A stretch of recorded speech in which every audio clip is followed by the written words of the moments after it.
Hai, Assalamualaikum.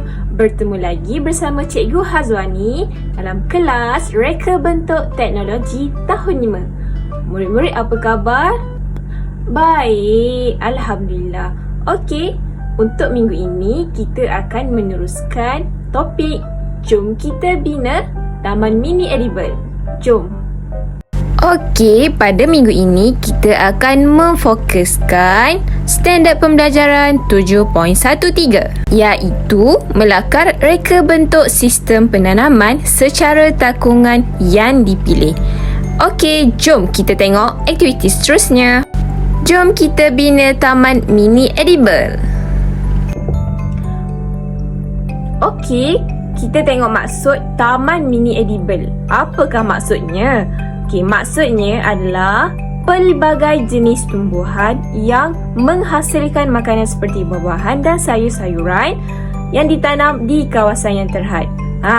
Kawasan yang terhad adalah yang kita pelajari pada minggu-minggu lepas, iaitu kawasan yang tidak mempunyai ruang yang cukup untuk bercucuk tanam seperti kondominium, pansapuri, kawasan lot. Okey, yang ni kita telah pelajari. Kamu boleh rujuk balik video-video cikgu yang lepas.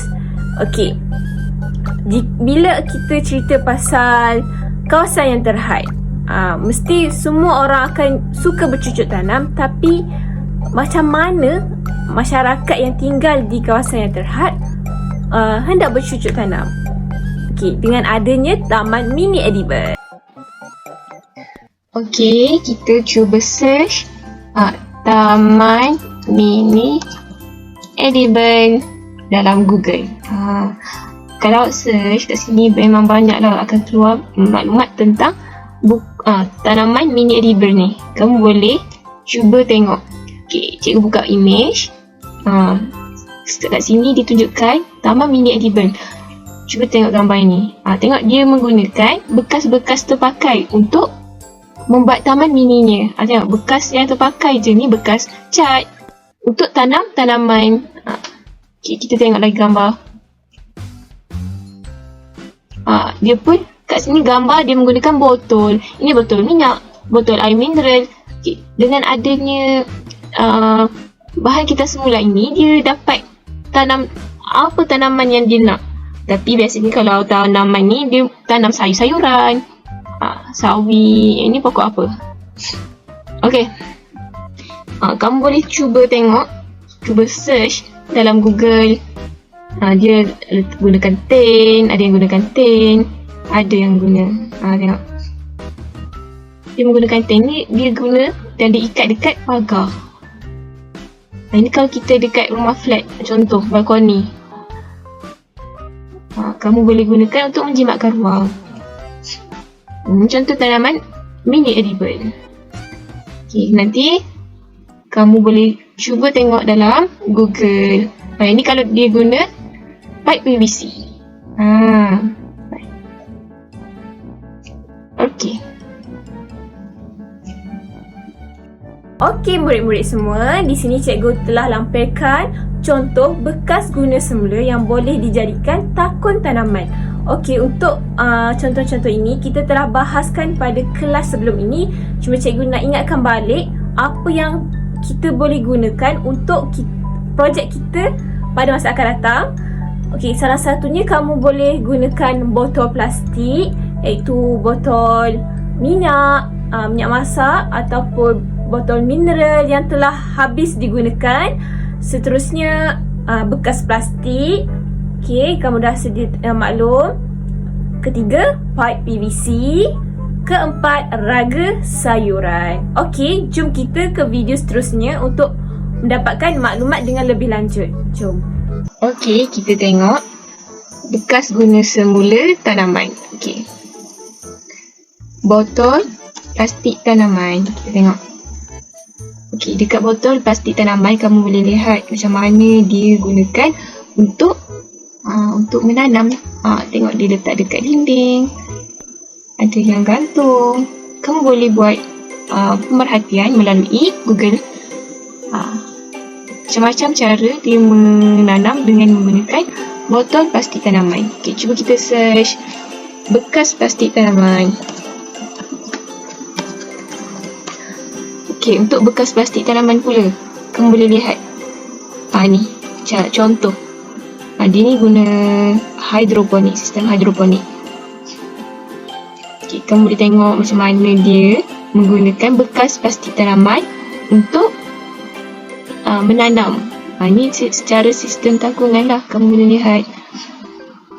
Okey, sebenarnya kita tengok pipe PVC tanaman. Okay, dekat pipe PVC tanaman, kamu boleh lihat cara dia gunakan untuk menanam. Okey, macam-macam cara. Kamu boleh juga tengok YouTube. Melalui YouTube pun ada. Okey, ni bekas. Okey, jika kita guna bekas seperti pipe PVC tanaman, kamu boleh lihatlah tanaman yang ditanam, teratur dan kemas dekat taman mini edible kita. Akhir sekali, raga sayur tanaman. Kita tengok. Raga sayur tanaman, kamu boleh lihat contoh. Kat sini kalau kita buat tanaman secara hidroponik lah biasanya, dia gunakan bekas yang jaring, iaitu raga sayur tanaman ni dengan raga yang tak ada jaring. Contoh. Ni tanam kangkung. Kangkung boleh. Nanti kamu boleh cuba rujuk balik dekat Google. Terdapat banyak cara yang boleh digunakan untuk menanam dengan bekas kita semula.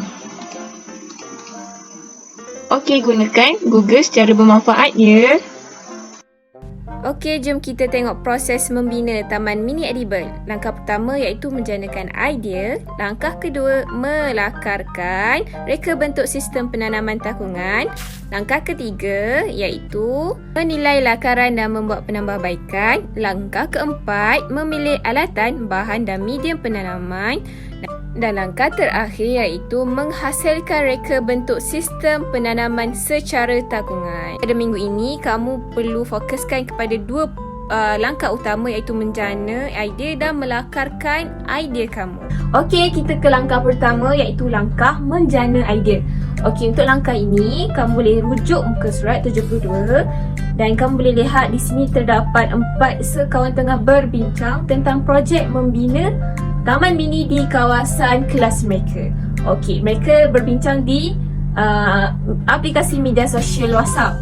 Okey, untuk kita pula disebabkan musim COVID ini, kita perlu berbincang untuk membuat taman mini ini di rumah masing-masing. Okey, kamu boleh untuk langkah ini kamu boleh berbincang dengan kawan-kawan kamu melalui WhatsApp, Telegram, atau kamu boleh tanya cikgu tentang apa yang perlu kamu lakukan, ya, ataupun kamu boleh rujuk internet atau buku teks. Okey, setelah kamu selesai menjana idea, kita ke langkah seterusnya. Okey, kita ke langkah kedua, iaitu langkah melakarkan reka bentuk sistem penanaman takungan. Okay, jika kamu rujuk buku teks muka surat 73, terdapat 3 contoh lakaran yang telah dilampirkan dan ketiga-tiga ini telah menggunakan bahan kita semula. Oleh yang demikian, kamu juga perlu melakarkan berdasarkan bahan kita semula yang kamu ingin hasilkan. Okey, dan di situ terdapat maklumat-maklumat penting tentang lakaran tentang penggunaan reka bentuk kamu. Contoh, kalau kamu menggunakan botol plastik, kamu tulislah di situ potongan botol plastik dan sebagainya. Okey, kita dah di penghujung kelas. Okey, apa kesimpulan kita dapat pelajari pada minggu ini? Kita telah mempelajari berkaitan taman mini edible dan kita juga telah mempelajari mengenai proses-proses membina taman mini edible, iaitu terdapat 5 proses utama, namun kita telah menyentuh 2 proses utama dalam video kali ini, iaitu proses menjana idea. Okey, untuk proses ini pada kemudian untuk kelas, untuk aktiviti seterusnya, kamu perlu berbincang dengan kawan-kawan kamu atau ibu bapa kamu atau cikgu, atau kamu boleh rujuk internet mengenai taman mini edible ini dan juga Proses kedua iaitu melakarkan reka bentuk sistem penanaman tanggungan. Okey, untuk lakaran ini, kamu perlu melakar berdasarkan bahan kita semula yang kamu akan gunakan di sekitar rumah kamu. Jadi, kamu perlu merakalkan sekurang-kurangnya 2 lakaran. Jika kamu mahu rujuk buku pun boleh. Jika kamu tidak mahu rujuk buku, kamu boleh menggunakan kekreatifan kamu dan cikgu akan nilai selepas ini. Boleh? Jika ada sebarang persoalan mengenai tajuk kita pada minggu ini ataupun aktiviti kita pada minggu ini, kamu boleh berhubung dengan cikgu. Okey, sampai di sini sahaja kelas kita. Terima kasih kerana memberi perhatian dan fokus terhadap video pengajaran cikgu. Selamat menjalankan tugasan. Jumpa di kelas seterusnya. Bye!